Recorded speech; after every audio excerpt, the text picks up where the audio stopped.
Dalam Bapa dan Putra dan Roh Kudus. Amin. Allah yang penuh kasih,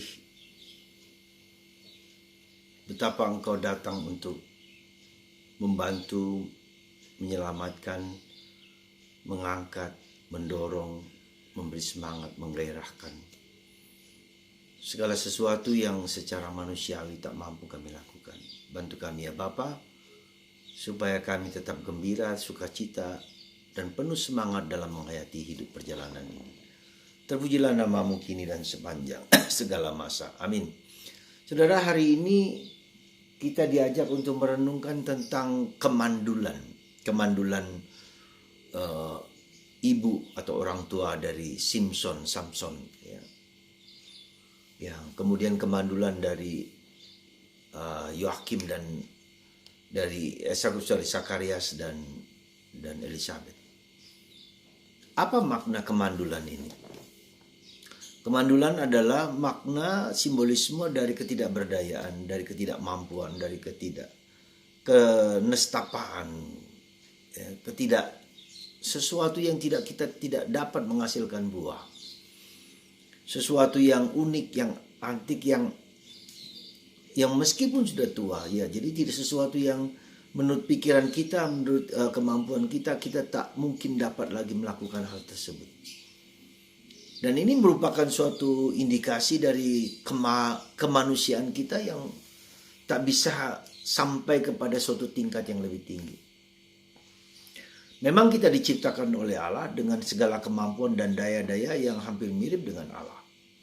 Seperti dikatakan dalam Mazmur 8, seperti dikatakan bahwa kita secitra, segambar dengan Allah, dengan penuh kehebatan, penuh talenta, penuh bakat.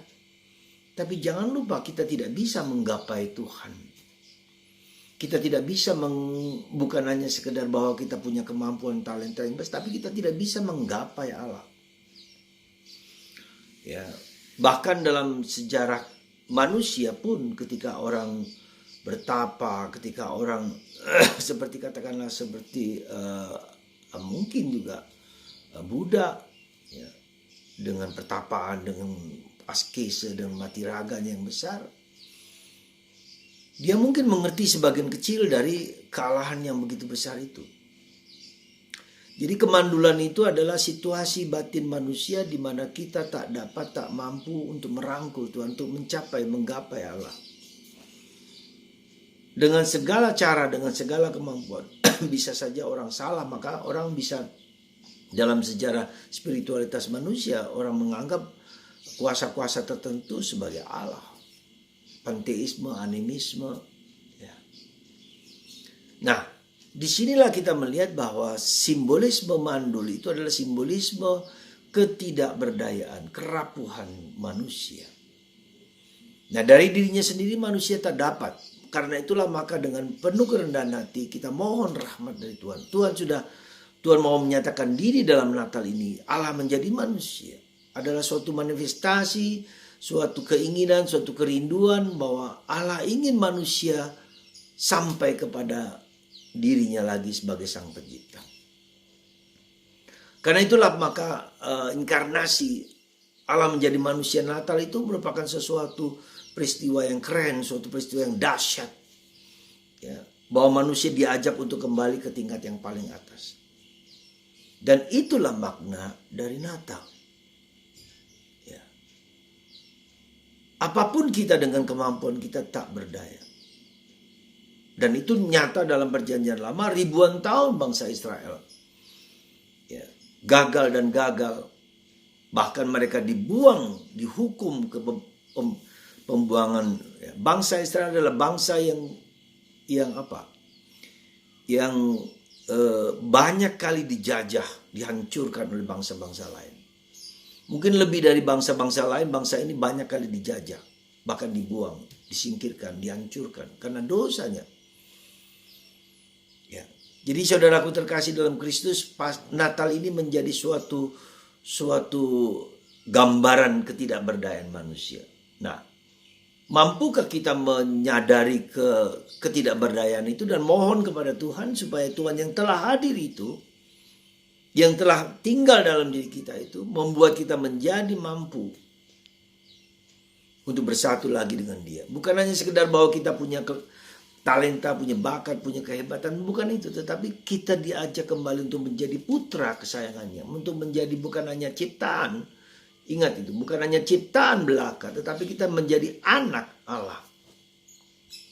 Dan itu maka Yesus, Allah memberikan putranya sendiri kepada kita supaya kita menjadi serupa dengan Yesus putranya itu.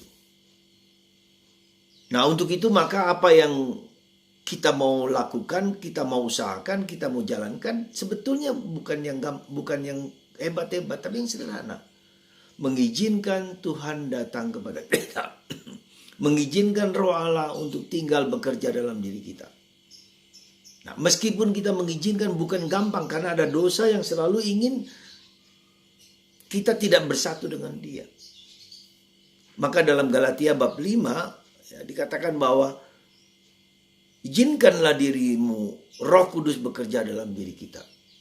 Nah, itulah seperti yang terjadi dilakukan Allah lewat Roh Kudus kepada Maria, kepada Yosef, kepada Zakaria, kepada Elizabeth, kepada Yohanes Pembaptis. Ya, jadi disitulah kita melihat bagaimana kedahsyatan Allah itu bekerja lewat Roh Kudusnya. Untuk menunjukkan kepada kita bahwa kita pantas dan layak untuk diangkat kepada kebersatuan dengan Allah.